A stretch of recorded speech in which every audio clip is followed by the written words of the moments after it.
Salam keluarga seperjalan mengikut Kristus. Tema perenungan hari ini adalah kemerdekaan sejati yang memimpin hidup dalam kasih. Saya bacakan di dalam Galatia pasal 5 ayat yang ke-13. Saudara-saudara, memang kamu telah dipanggil untuk merdeka. Tetapi janganlah kamu mempergunakan kemerdekaan itu sebagai kesempatan untuk kehidupan dalam dosa, melainkan layanilah seorang akan yang lain oleh kasih. Jemaat seperjalanan mengikut Kristus. Ketika kita sungguh-sungguh telah dimerdekakan oleh Kristus, sehingga kita menjadi pribadi-pribadi yang baru, yaitu tidak lagi hidup di dalam perhambaan kuasa dosa dan hidup di dalam kuasa daging. Tetapi oleh anugerah Kristus sendiri, Tuhan memberikan kepada kita Roh Kudus untuk memimpin hidup kita dalam kebenaran kehendak-Nya. Sehingga dorongan bagi jemaat di dalam firman penggembalaan yang ada di Galatia juga menjadi dorongan bagi setiap kita. Hiduplah oleh Roh, berarti dipimpin oleh Roh Kudus. Itulah jati diri orang-orang yang telah ditebus, yang mengalami kemerdekaan sejati di dalam Kristus.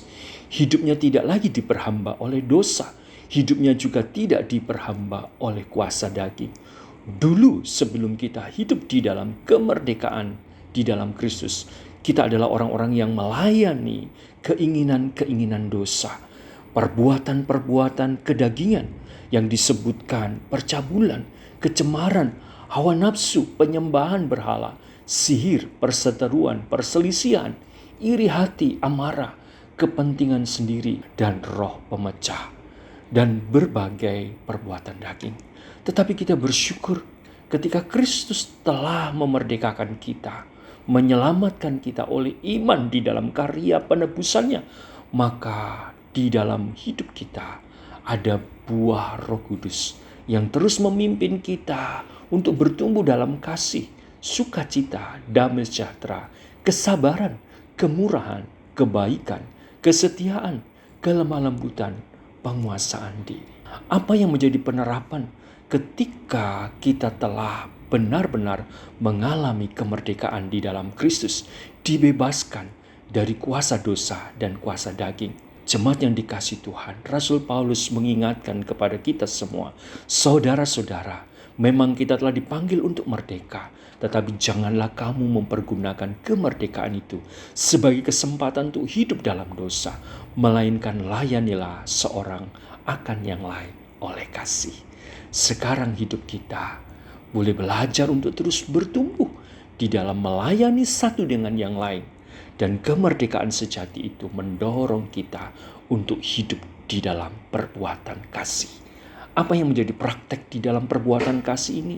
Firman Tuhan mengatakan bahwa hendaklah engkau saling menolong, menanggung bebanmu satu dengan yang lain, memimpin orang yang hidupnya melenceng dari kebenaran, dengan menjaga diri kita sendiri supaya kita tidak kena pencobaan, sehingga menolong saudara kita yang lemah untuk kembali kepada kehendak Allah.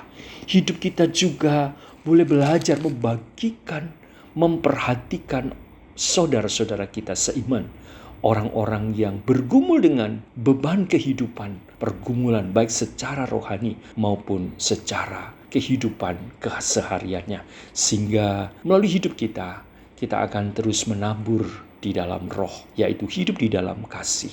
Bahkan kita juga boleh belajar memperhatikan hamba-hamba Tuhan yang melayani kita, yang memberi hidupnya untuk memperhatikan pertumbuhan kehidupan kita sebagai jemaat-jemaatnya.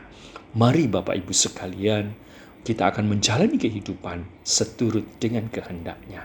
Jadikanlah kemerdekaan kita untuk hidup di dalam kasih.